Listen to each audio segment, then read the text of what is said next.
From the Chesapeake Bay Journal, your source for independent environmental reporting, this is Chesapeake Uncharted, the podcast that uncovers stories about the bay, its interconnected ecosystem, and the people who rely on them. I'm Jeremy Cox. On today's episode... And that was one of the things about Agnes. It was a wake-up call, and it really helped to sort of ring the bells of there's a problem here.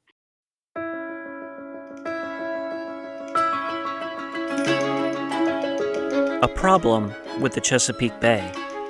For at least a century leading up to Tropical Storm Agnes in 1972, America's largest estuary had been in decline. Disease and overfishing had crippled its oyster population. Runoff from farms and discharges from wastewater treatment plants were overloading its waters with algae-causing nutrients. And the influx of millions of homes and commercial complexes had unleashed untold tons of silt, which smothered much of the bay's underwater grasses and its bottom-dwelling marine life.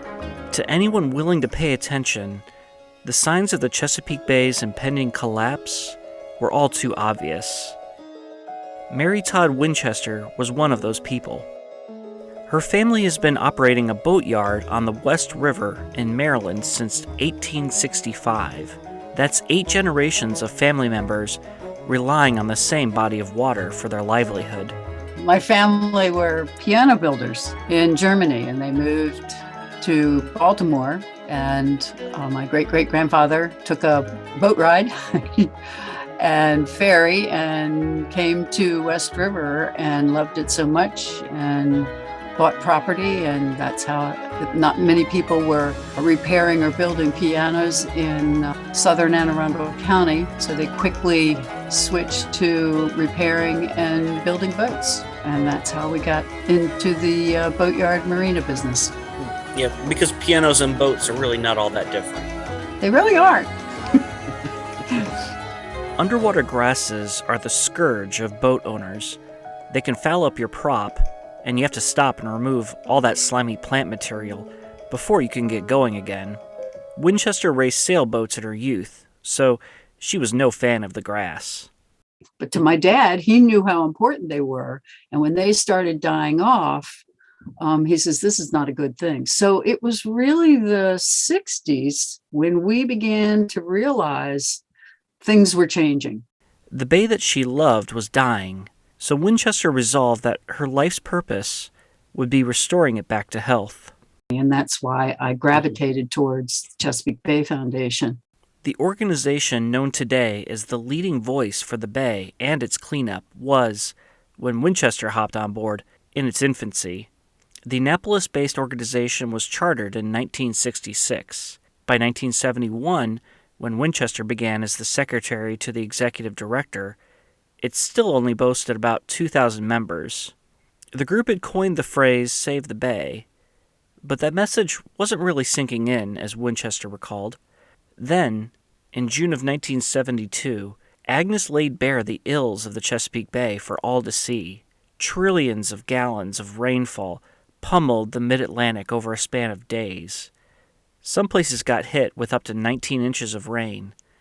That water sloshed into ditches, then creeks, then rivers, and finally into the Chesapeake Bay.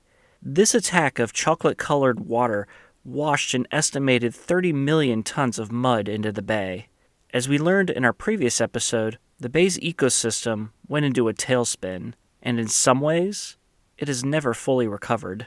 But for the first time in the bay's documented human history, there was a corresponding large-scale social reaction, the movement to save the bay. It helped to energize CBF and say, we're not wrong. We're not just out there. We're not just a bunch of hippies trying to say the bay is dying and raise money so that we can, pay people to have jobs. Agnes made it real. During this season of Chesapeake Uncharted, we're taking stock of Agnes. This year marks the storm's 50th anniversary, but in many ways, the effects of Agnes are still with us. With each episode, I'm exploring how we're still living in the world Agnes created. People still live with the emotional scars. Communities from Virginia up to New York still bear physical scars, and the Chesapeake Bay still bears environmental scars. We'll talk about why this still matters today and for our future. Today, we're examining what you could call the silver lining of Tropical Storm Agnes. It was the largest natural disaster in American history at the time, and the storm claimed 122 lives, including 48 in Pennsylvania alone. I don't want to downplay the enormity of the tragedy, but as we've seen throughout history, sometimes it takes a tragedy to expose hidden truths. In this case, the Chesapeake Bay was deteriorating right before our eyes, but it wasn't until Agnes thundered across the Bay region that its myriad environmental problems became obvious enough for the public to take note. We'll talk about what changed after Agnes, how much progress has been made restoring the bay, and what remains to be done, starting right after this break.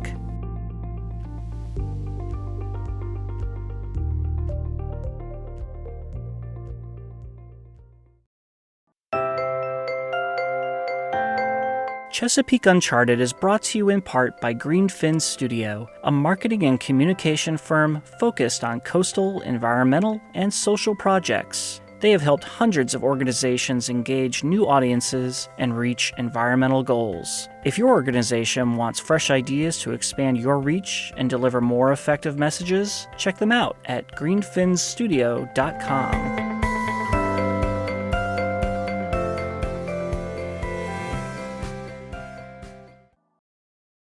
Welcome back. On today's episode of Chesapeake Uncharted, we're looking at how the bay had to be nearly destroyed before the work to save it could finally begin. Of course, we have a certain tropical storm to thank for that. We introduced you in the last episode to Tom Horton. He's a longtime Bay Journal columnist and an environmental science professor at Maryland's Salisbury University. But he is probably best known for his many years as an environmental reporter for the Baltimore Sun. Horton was one of the first reporters in the country who covered the environmental beat full-time. His tireless reporting on the Chesapeake Bay's ailing health through the 1970s and 80s helped catalyze the movement to save the bay. For his efforts, in 2015, he was named an Admiral of the Chesapeake Bay, an award in Maryland bestowed upon those demonstrating a strong commitment to protecting the bay. I mentioned last time out that he covered Agnes as a rookie reporter. What I didn't mention was that, if not for the storm, Horton's career might have gone another direction.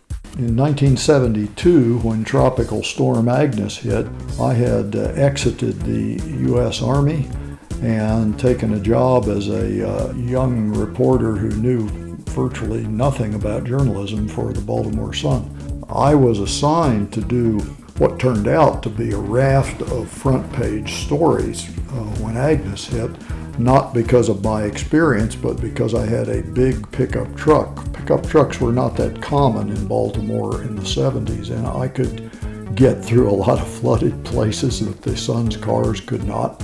From there, he basically kept following the story of Agnes wherever it led, and it led straight down the Susquehanna River, out of its mouth, and into the grayish-blue waters of the bay.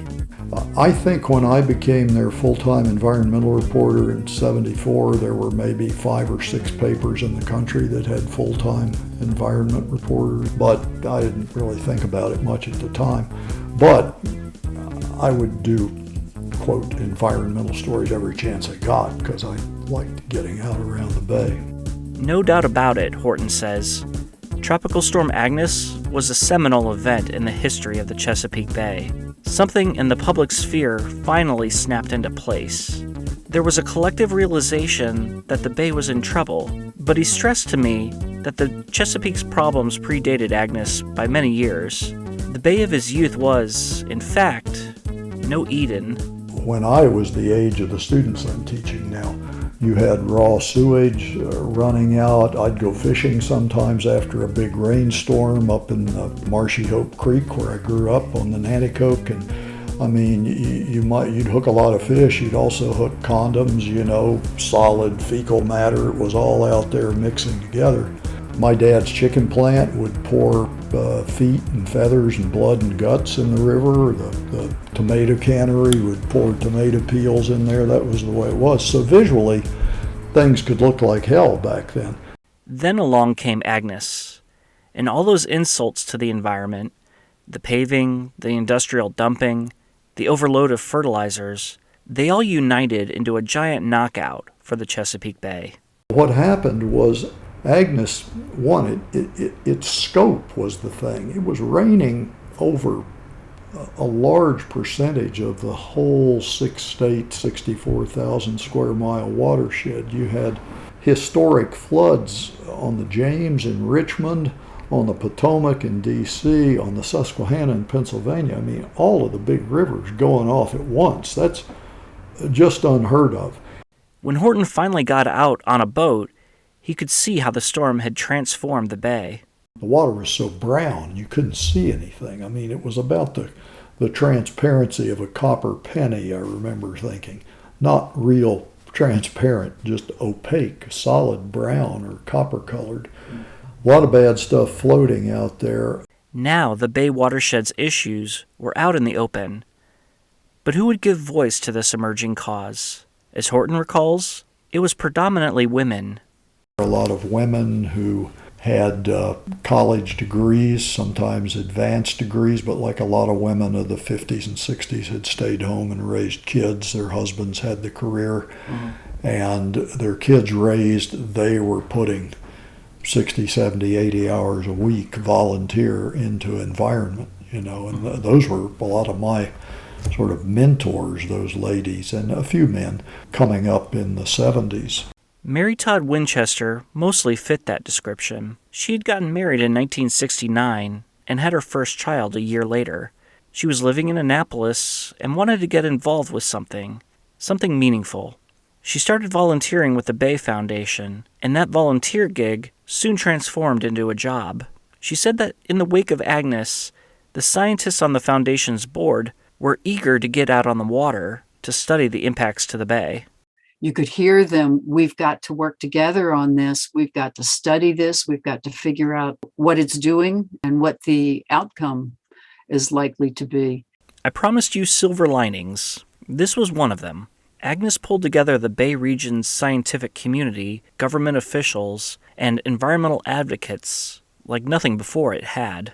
It's a terrible thing to say, but it was great that that was happening because everyone began to realize how important it was for Pennsylvania, Maryland, and Virginia to be working together on the Bay issues. And that was a big problem that CBF had then and had for some time, is getting the states and the federal government to realize how important that was.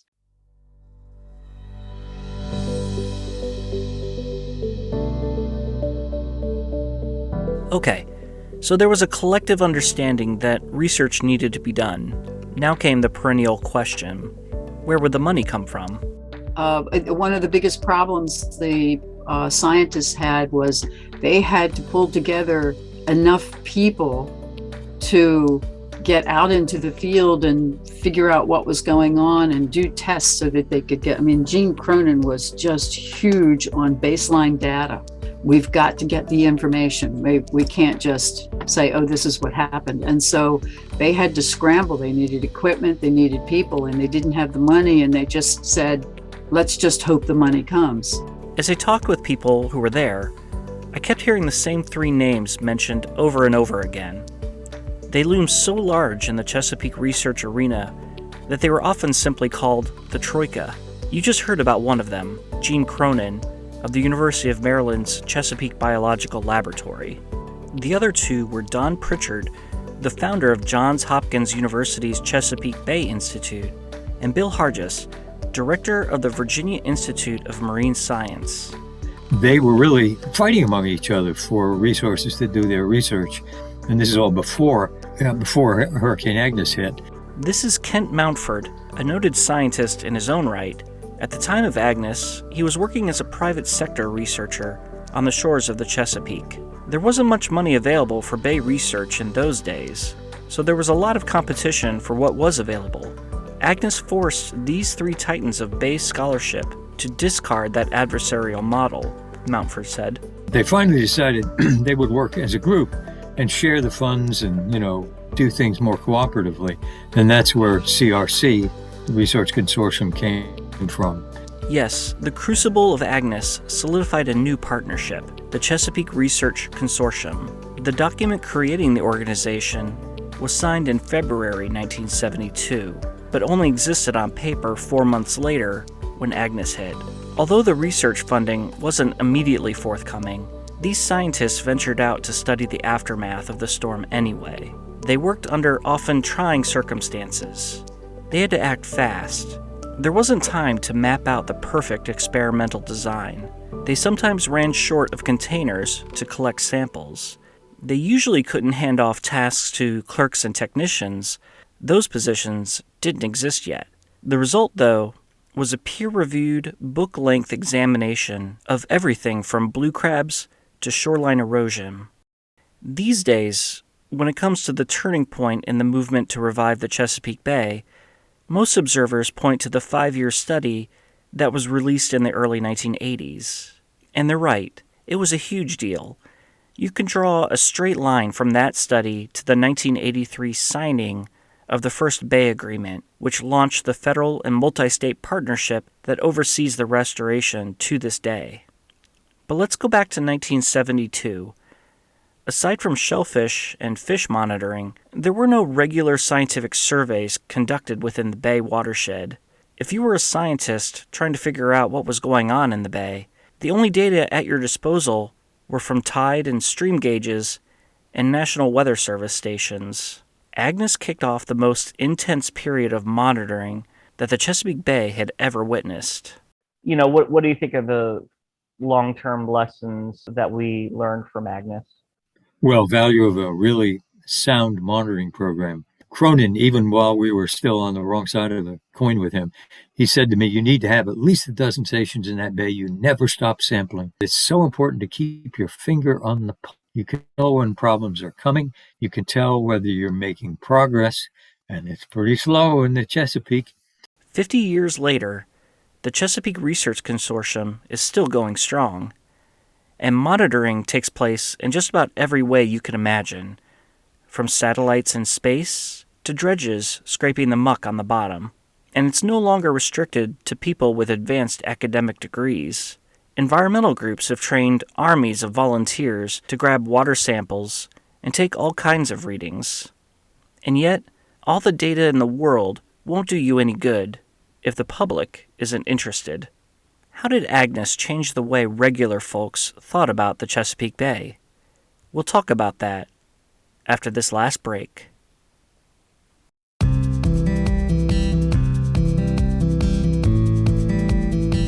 Hi, this is Laura Lutz, editor at the Chesapeake Bay Journal. I hope you're enjoying our podcast, and I'd like to invite you to join the community of Bay Journal readers. If you care about climate change, wildlife, clean air, healthy communities, and of course the Bay and its rivers, you'll find news you can use at the Bay Journal, along with some great ideas for outdoor travel. Our subscriptions are free. Check us out at bayjournal.com and click on subscribe to start receiving the best independent environmental news in the Bay region.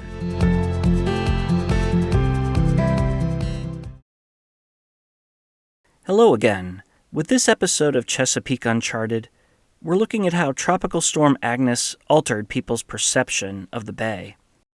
There was something fortuitous about the timing of Agnes. Societal conditions were ripe for a different kind of response after Agnes. The first Earth Day had been celebrated in 1970.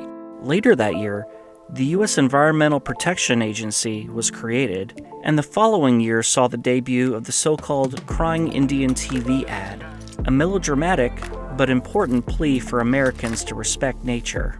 People had been primed to expect more from their leaders. Putting things back the way they were after the storm would apply to not only homes, roads, and sewers, but also the environment.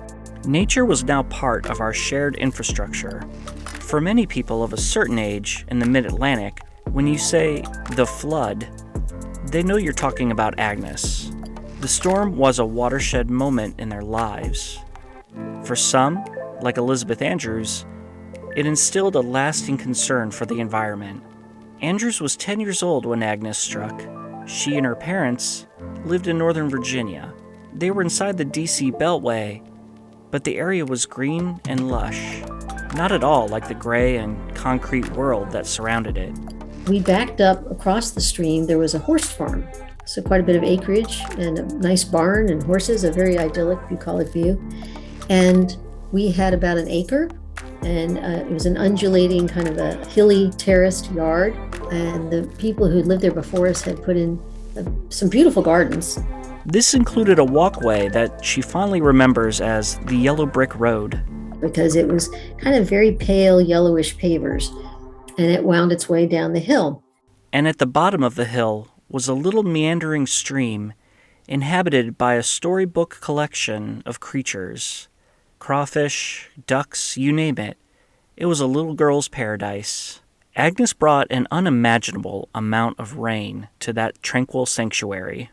And I remember my sister and I and two neighbor girls walked down the Yellow Brick Road to the point where it turned at the crest of a hill.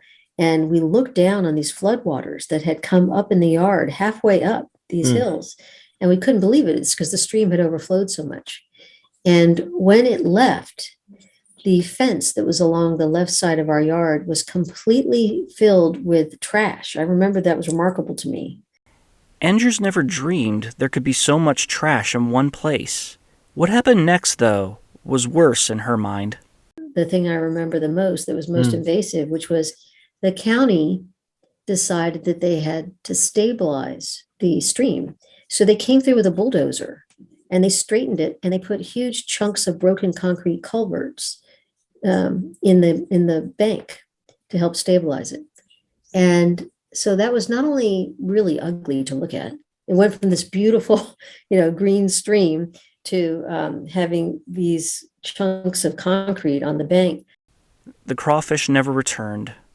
The ducks that fed on the crawfish never returned. Paradise was truly lost. And so I saw at a really young age a remarkable change in the little mini ecosystem that we had there. This was life-changing stuff for a 10-year-old. Andrews said she already possessed a deep appreciation for nature by that time. Her grandmother planted the seed by painting nature landscapes and taking her on walks in the woods, ticking off the names of the plants and flowers as they went along. I would say it was a combination of the importance of our natural world that she instilled in me, the love of it, and then to see it changed by Agnes. Mm-hmm. Both of those together would be what inspired me, I think, to want to go into environmental law. Today, Andrews is the director of the Virginia Coastal Policy Center at William and Mary Law School in Virginia. Her fingerprints are all over the state's environmental regulations and the Bay restoration. She serves on the Bay Program's Climate Resiliency Work Group and on a committee that advises on groundwater issues in Eastern Virginia. In a small way, Agnes was the inspiration. Andrews isn't alone. Not everyone who advocates for restoring the Bay is old enough to remember Tropical Storm Agnes, but they could look, even years later, even up to today, and see for themselves the damage that it caused to the estuary's ecosystem. This is the other long shadow of Agnes, the army it inspired. The Chesapeake Bay Foundation has grown to 200 employees and 300,000 members, and there are scores of other groups working either directly on behalf of the Bay or on general environmental causes in the Bay region. Each day, they fight battles big and small to preserve or even actively restore nature. I could spotlight any number of causes and show you how they relate back to Agnes, but there is one issue that burns almost as hot today as it did during those precarious days in June 1972. I traveled to a landmark about 40 miles northeast of Baltimore to get a first-hand look at it.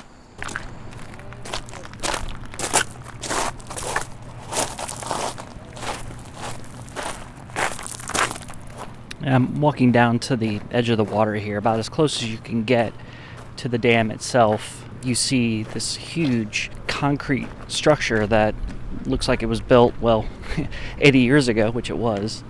It stretches the entire width of the river, and you see this foamy white water coming out from one end. If you want to talk about Agnes or the future of the Chesapeake Bay, you can find both here at the Conowingo Dam.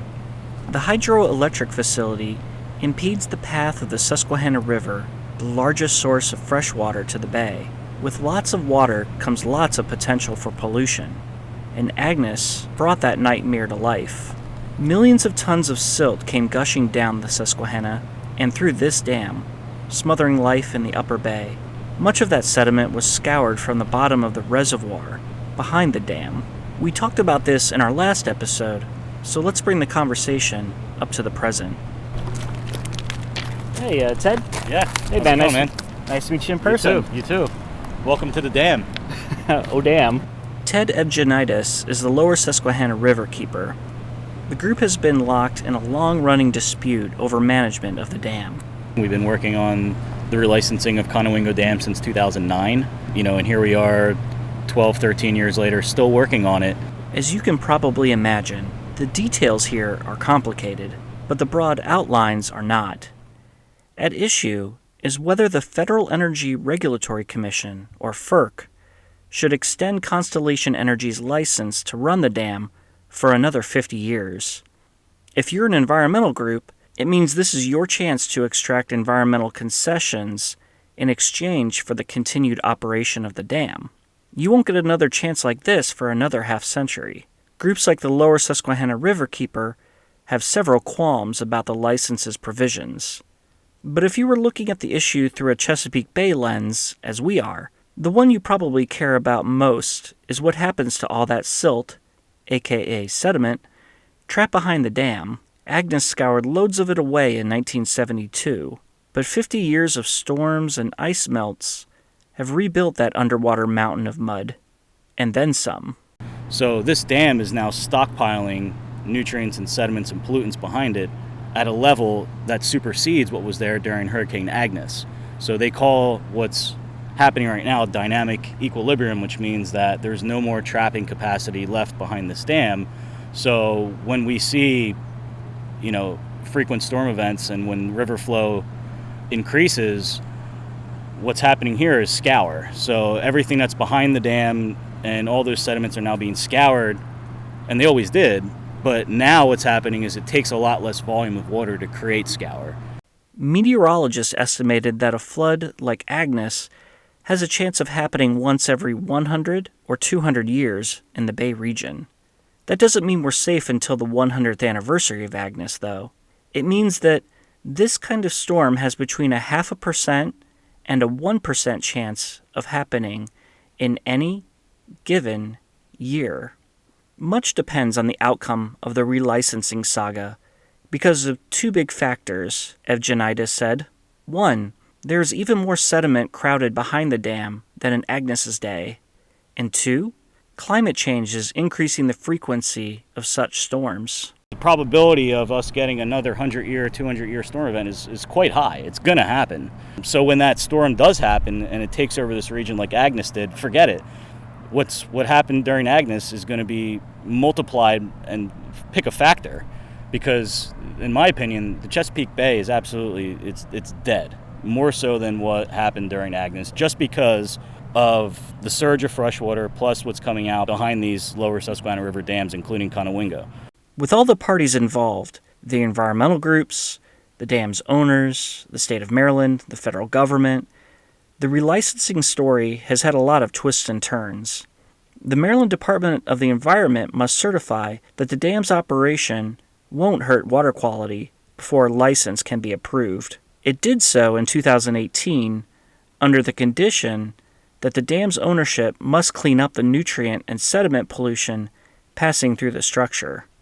Or the company could choose to pay the state $172 million a year to have it done for them. Exelon, the dam's owner at the time, fought back in court, arguing that it shouldn't be forced to clean up pollution that it didn't create.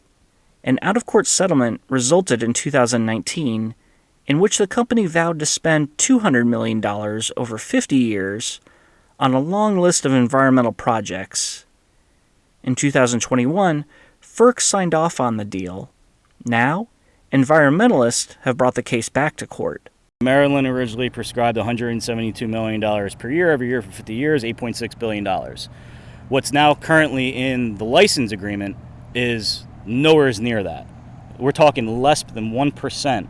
Among other things, what needs to happen, Evgenitis says, is the reservoir needs to be dredged. The idea is to get rid of that excess sediment, or at least as much of it as possible, so that the next Agnes doesn't flush it downstream into the bay. But some environmentalists are against dredging. They say it's better to reduce the flow of nutrients flowing downstream from farther up in the watershed. There's also evidence that the types of nutrients stored behind the dam pose less of a threat to downstream water quality. Those nutrients aren't as bioavailable to algae, the culprits that cause oxygen-starved dead zones. It's the nutrients running off the land farther up in the watershed we need to be more concerned about, according to this vein of research. Those nutrients are more apt to become algae food. Hey, I promised that this part of the story would be complicated. Well, as of this recording, the Riverkeeper's court challenge is still pending.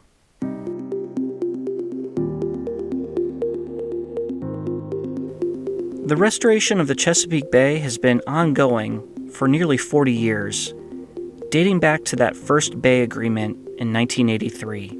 Progress has been slow. The gains in water quality have been modest. The problem, Horton told me, is that the Bay program and its state partners have been pushing a big rock up a hill. That hill is the ever-increasing population of the Bay watershed. More people means there are fewer unpaved surfaces that can absorb polluted rainwater. It also means more lawns and more fertilizer being applied to keep those lawns green. The Bay program imposed a 2025 deadline on itself to meet its restoration objectives. Top officials recently admitted that it's not going to be possible to do that. This marks yet another in a series of blown deadlines. You can expect officials and scientists to gather once again in the coming years to reset the process and set another deadline. It can be pretty discouraging. I asked Horton for his thoughts. His hope, he said, lies in the nature of the bay. It's an estuary, a place of constant flux between salty and fresh water. It's designed to bounce back. Estuaries are not fragile places. They're pretty dynamic. They're pretty resilient. By nature, they have always had big swings in temperature and salinity. It's certainly one of the reasons I'm hopeful about the Chesapeake is the nature of estuaries. Mm. You know, it's Not because we're so great as a species. Well, we're pretty great. I mean, we have the potential to be pretty great, I guess. It would help if there weren't quite so many of us around with the potential to be pretty great. We wouldn't have to be as great.